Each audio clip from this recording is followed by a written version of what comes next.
Hej derude. Mig, Maja og Magnus, vi har valgt at analysere tekst 35. Og religionen i den her tekst, det er islam. Det kan vi blandt andet se ved, at der er eksempler fra Koranen, og at overskriften hedder Det muslimske broderskab. Der er tale om en indenfra synsvinkel, da teksten er subjektiv og har deltagerperspektiv. Han er selv tilhænger af den religion, han udtaler sig om. Teksten den er udgivet i 1978 af Five Tracts of Hassan al-Banna og finder sted i Egypten.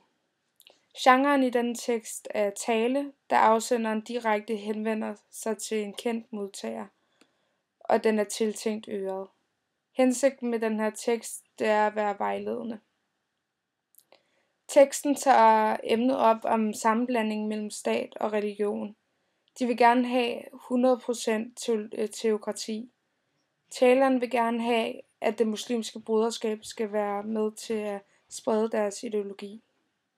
Han er fundamentalist og mener derfor, at hele menneskeheden skal leve efter sharia-loven, og de selv skal være med til at udfolde deres ideologi. De har fået en ædel opgave fra Gud, som de i fællesskab skal løse. Han bruger som argument, at de synder, hvis ikke de opretter den teologiske stat, og at Gud ikke vil hjælpe dem, hvis de ikke hjælper ham. De vantro har ingen beskytter. Citat fra Koranen. Han siger til sidst, at vejen frem for at sprede deres ideologi er ved inderlig tro, stærk organisering og uafbrudt arbejde. Til sidst siger han også, at det ikke er for deres egen skyld, men at de udelukkende søger Guds nærhed og det bedste for menneskeheden. Han taler til følelserne i det, han nævner, hvor dårligt det ser ud i Egypten lige nu, dengang. For eksempel tales der om deres hungersnød og mangel på uddannelser. Og de her ting ønsker de at rette op på, så de igen har fortjent at blive forbundet med den hellige islamistiske lov. Han henviser til Koranen og bruger det som belæg. For eksempel snakker han om Gud og Koranens hellige lov og bruger et citat fra Sura 2,138.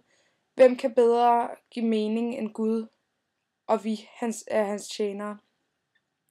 Han viser et højt religiøst engagement, da han er medlem af det muslimske broderskab. Han tilhører det fundamentalistiske position inden for islam, da han vil have, at islam skal spille en rolle i samfundet. Han går ind for teokrati.